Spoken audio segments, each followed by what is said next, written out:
Assalamualaikum warahmatullahi wabarakatuh. Nama saya Muzaki Darmawan dari kelas 12 MIPA 2. Kali ini saya ingin membuat video pembelajaran tentang strategi dakwah dan perkembangan Islam di Indonesia.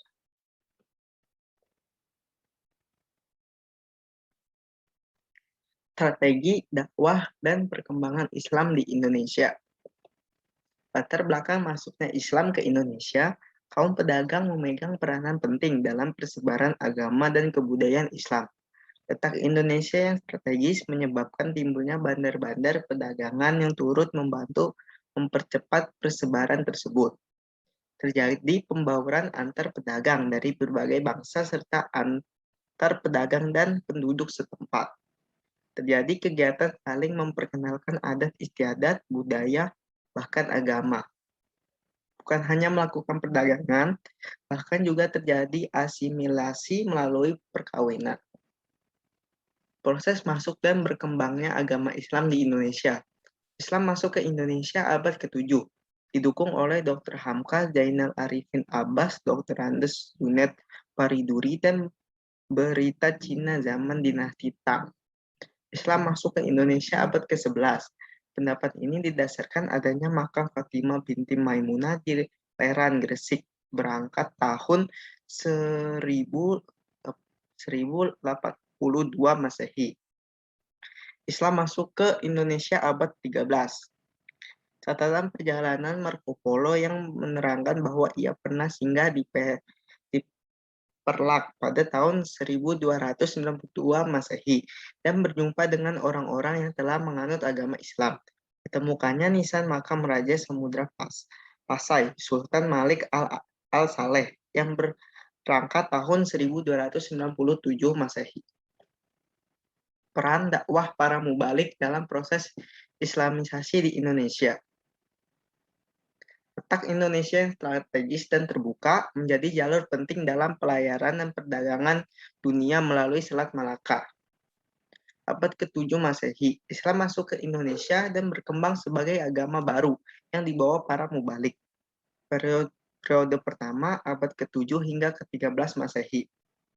Awal kedatangan dan pembentukan komunitas muslim, terutama pada pedagang, proses Islamisasi terbatas dengan membangun koneksitas perdagangan.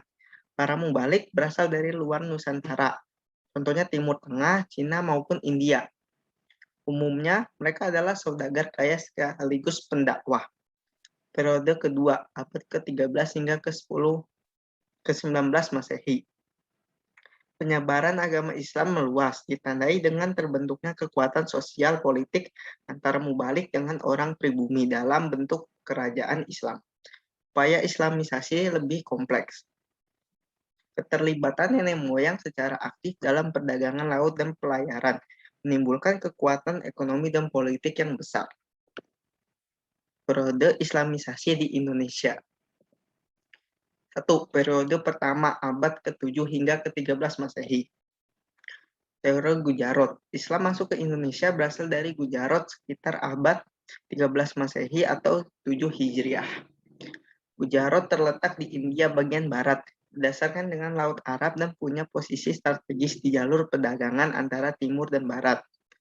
Perdagangan Arab bermazhab Syafi'i telah bermukim di Gujarat dan Malabar. Menurut Jepit Napel, orang yang membawa Islam di Indonesia bukan orang Arab langsung, tapi para pedagang Gujarat bermazhab Syafi'i yang berdagang ke dunia timur. Pendapat ini didukung oleh Cesnok Hurgronje dan J.P. Moqueta. Penemuan arkeologis batu nisan makam Sultan Malikus Saleh atau Kerajaan Samudra Pasai. Bertuliskan angka tahun 686 Hijriah atau 1297 Masehi. Memiliki kesamaan dengan batu nisan Maulana Malik Ibrahim yang wafat tahun 1419 Masehi di Gresik. Memiliki kesamaan berdasarkan hasil penelitian dari Kambay, Gujarat, dan Mukheta, batu nisan tersebut diimpor dari Gujarat atau dibuat oleh orang Gujarat atau orang Indonesia yang belajar kaligrafi khas Gujarat. Teori Persia. Penemuan batu nisan yang usianya lebih tua dari sebelumnya. Batu nisan tertua ditemukan bertulisan nama Fatimah binti Maimunah bin Habutullah yang wafat pada 7 Rajab 475 Hijriah atau 1082 Masehi. Bentuk nisan dan tulisannya sama dengan nisan Ahmad bin Abdul Brahim bin Arad Radhar atau Abu Kamil ditemukan di Phan Vietnam. Keduanya terdapat kaligrafi Arab dengan jenis huruf kufi bercorak timur tengah, tanda hiasan bentuk lengkungan pada ujung yang tegak. Gaya huruf kuti berkembang di Persia pada abad ke-10 Masehi. Adanya pengaruh kuat Persia terhadap kebudayaan, sastra, pemikiran, dan tasawuf Indonesia. Hussein Jajadiningrat, kesamaan tradisi peringatan Asyura 10 Muharram adalah bukti pengaruh Persia. Uka Jandrasasmita sejak abad ke-7 hingga ke-17 Masehi, pengaruhnya sangat kuat, khususnya Iran, sehingga berdampak terhadap kebudayaan Indonesia. Misalnya, Jabar dari Zabar, Zer dari ZR. Istilah bahari dan administrasi di Indonesia berasal dari bahasa Iran. Contohnya bandar, nahkoda, kelasi, saudagar, godam, dan bazar. Teori Arab. Islam masuk ke Indonesia datang langsung dari Mekah atau Madinah. Masuk pada abad ke-7 Masehi, bahkan di masa Khulafaur Rasyidin. Menurut Ahmad Mansur Suryanegara, rombongan pertama yang datang adalah rombongan delegasi dagang yang diutus Khalifah Utsman bin Affan ke Cina sambil memperkenalkan daulah Islam yang belum lama berdiri. Rombongan ini dikenal dengan Nahkoda Khalifah. Pengiriman delegasi 30 Hijriah atau 651 Masehi, abad 7 Masehi atau 1 Hijriah, atau hanya berselang 30 tahun setelah wafatnya Rasulullah Shallallahu Alaihi Wasallam. Dalam misi ini, para utusan sempat tinggal di Kepulauan Nusantara dan dimungkinkan ada juru dakwah yang kemudian menetap di daerah Sumatera. Disusul dinasti Umayyah, mendirikan pangkalan dagang di antara barat Sumatera. Dari sini penduduk Indonesia banyak berkenalan dengan Islam. Sejak itu, para pelaut dan pedagang muslim terus berdatangan, abad demi abad. Mereka berdagang sambil berdakwah. Berdasarkan pada tulisan yang termuat dalam naskah Cina pada masa dinasti Tang, diketahui bahwa sekitar abad ke-7 Masehi telah terdapat pemukiman masyarakat Muslim di daerah Barus atau di bagian pantai barat laut, juga di daerah Perlak, bagian pantai timur Sumatera Utara. Salah satu catatan penting ditulis oleh seorang rahib petani dalam biara Cina bernama Eiching yang melakukan perjalanan dari Canton menuju India. Periode kedua, abad ke-13 hingga ke-19 Masehi. Dari tahap pengenalan meningkat menjadi tahap penyebaran agama Islam. Mubalik dan para pedagang mendirikan pusat-pusat pengajaran di perkampungan, mengatur sistem pemerintahan dalam sebuah kerajaan. Hasil dari periode ini adalah munculnya berbagai kerajaan Islam. Kerajaan Islam di Sumatera. Kerajaan Perlak 840 sampai 1292 Masehi. Pertama kali berdiri di tanah air, dikenal di Eropa semenjak kunjungan Marco Polo tahun 1293. Perlak dikenal sebagai penghasil kayu perlak, yaitu jenis kayu uang sangat bagus dalam pembuatan kapal. Hal tersebut menarik para pedagang dari Gujarat, Arab, dan Persia untuk datang ke daerah tersebut. Masuknya para pedagang tersebut sekaligus menyebarkan ajaran Islam sambil memperkenalkan keahlian berdagang pada masyarakat setempat. Model pernikahan campuran mulai terjadi di daerah ini akibat pembaruan masyarakat pribumi dan masyarakat pendatang. Salah satu mubalik bernama Ali bin Muhammad bin Ja'far Shadiq menikah dengan Makdum Tansyuri yang merupakan adik dari Syahir Nuwi, pemimpin negeri Perlak yang keturunan Parsi.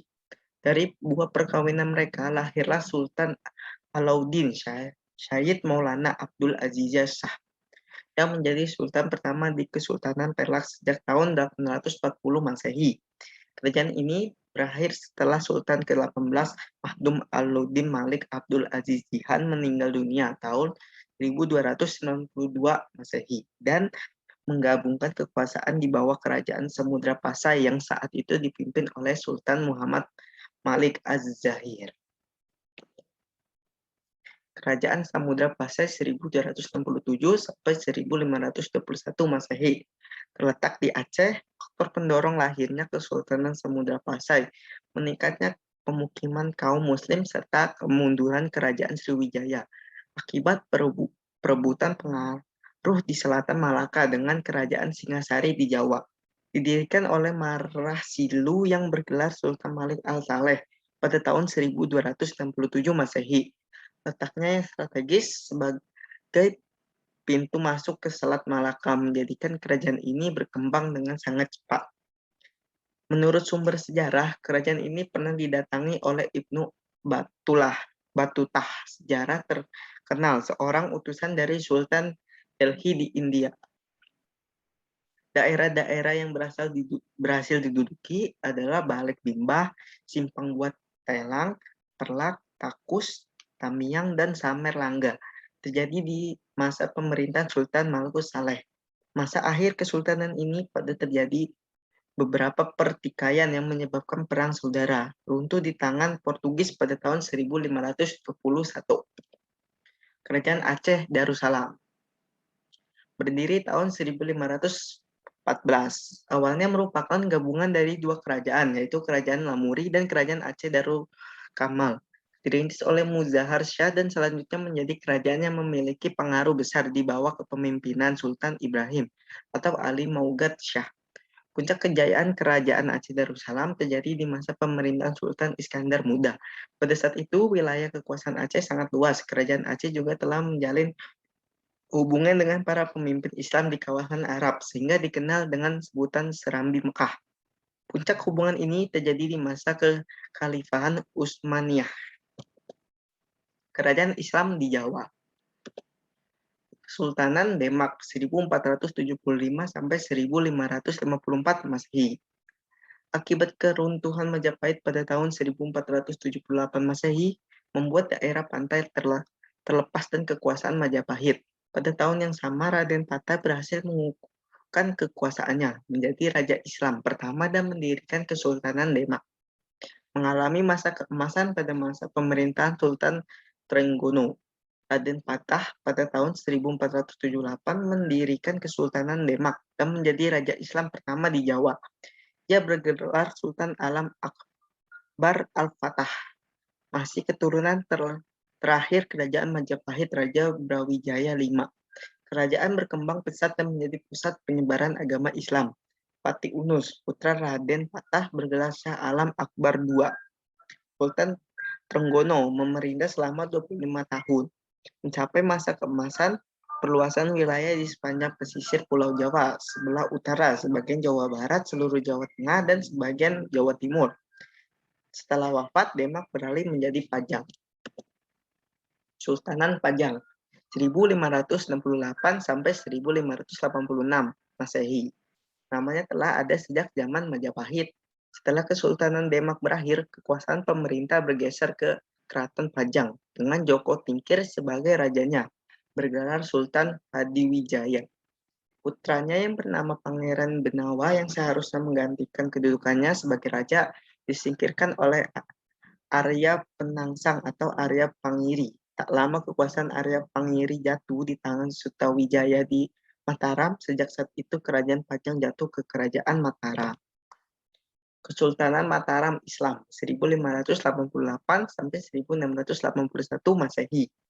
Diberikan oleh Sultan Hadiwijaya kepada Ki Ageng Pemanahan berupa atas Mentauk atau hutan rimba. Sutawijaya berhasil menggulingkan Arya Pangini. Pendaulatan Mataram sebagai kerajaan di Jawa, raja pertama yang bergelar Penembahan Senopati Ngalaga Syahidin Panatagama, Sultan Agung Hanyarakusuma mencapai kejayaan, bergelar Penambahan Senopati Ingalaga Abdurrahman Khalifatullah, sastra dan budaya Jawa tumbuh pesat. Kesultanan Banten Sekitar tahun 1526, militer Denmark yang dipimpin oleh Hasanuddin atau Fatihillah berhasil menaklukkan kawasan pelabuhan Sunda, Kelapa yang dikuasai Portugis. Seiring kemunduran Denmark, Banten melepaskan diri dan menjadi kerajaan mandiri. Setelah Fatihillah wafat pada tahun 1570, kekuasaan digantikan oleh putranya, Pangeran Yusuf. Kerajaan ini mencapai kejayaan pada masa Ki Ageng Tritayasa. Kesunanan Cirebon, Syarif Hidayatullah, datang ke Cirebon pada tahun 1470, mengajarkan agama Islam di Gunung Sembung bersama Pangeran Cakrabumi, menikah dengan Pangkuwati pada tahun 1479, menggantikan mertuanya sebagai penguasa Cirebon, mendirikan keraton Pangkuwati di sebelah timur Keraton Sultan Kesepuhan, dikenal dengan Susuhan Jati atau Sunan Gunung Jati, mendapat julukan Pandita Ratu sejak menjadi penyebar Islam di Tatar Sunda. Kerajaan Islam di wilayah lain. Di wilayah Kalimantan ada Kesultanan Pasir, Kesultanan Banjar, Kesultanan Kota Wiringin, Pegatan, Kesultanan Sambas, Kesultanan Kutai Kartanegara, Kesultanan Berau, Kesultanan Sambaliung, Kesultanan Ginung Tabur, Kesultanan Pontianak, Kesultanan Tidung dan Bulungan. Di Papua ada Kerajaan Wagio, Kerajaan Misol, Kerajaan Salawati, Kerajaan Sailolof, Kerajaan Patagar. Nusa Tenggara ada Kerajaan Bima, Kerajaan Selaparang di Lombok.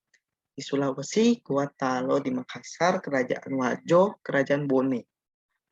Terakhir Maluku Utara, Kesultanan Ternate, Kesultanan Tidore, Kerajaan Tanah Itu.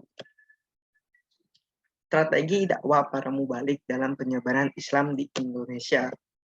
Nah, pertama melalui perdagangan.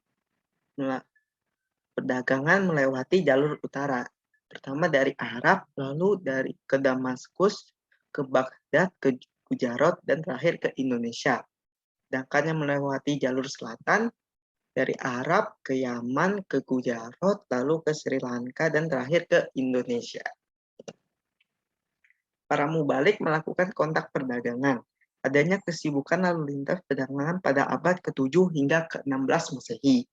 Arab, Persia, India, dan Cina telah lama menggunakan jalur laut sebagai jalur perdagangan. Menurut Tome Piras, pedagang muslim banyak bermukim di pesisir Pulau Jawa yang sangat itu belum memeluk Islam. Mereka mendirikan masjid-masjid dan mendatangkan mula-mula dari luar sehingga jumlah mereka semakin banyak. Mereka menjadi komunitas muslim di lingkungannya sendiri.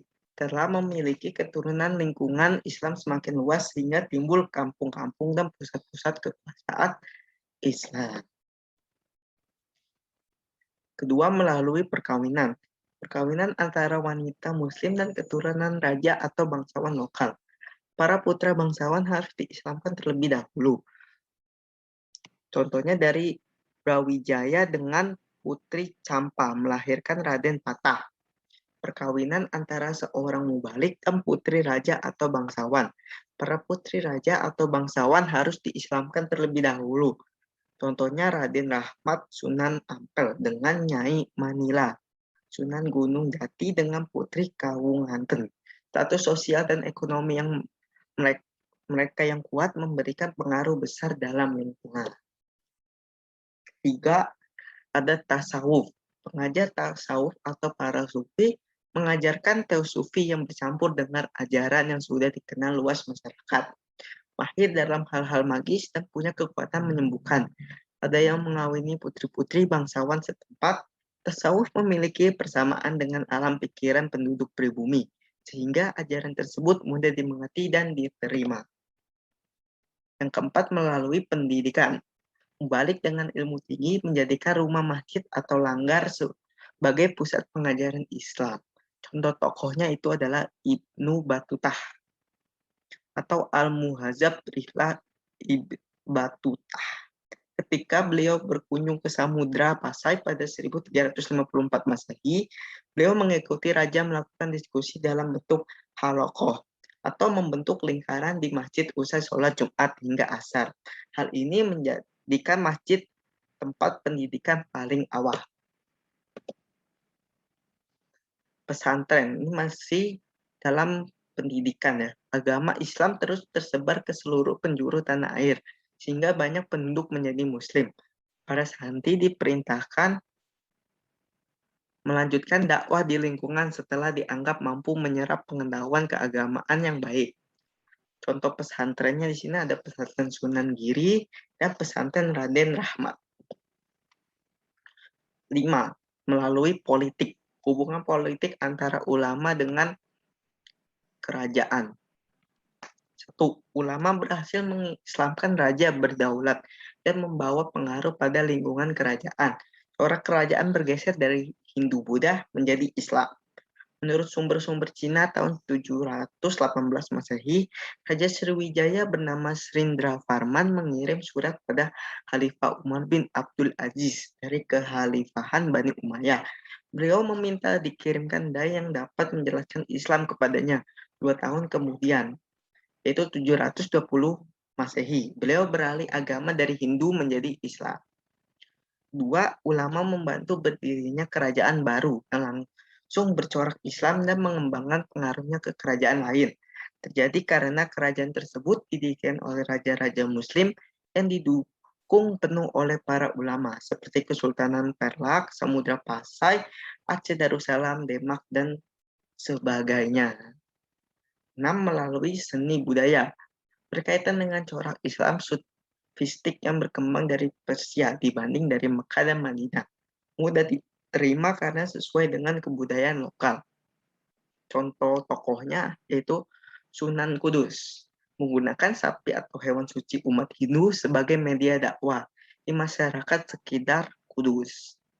Kedua ada Sunan Kalijaga, menciptakan perayaan sekaten atau syahadatain untuk peringatan Maulid Nabi Muhammad Shallallahu Alaihi Wasallam dengan gamelan sekaten yang ditabuh di Masjid Agung Demak.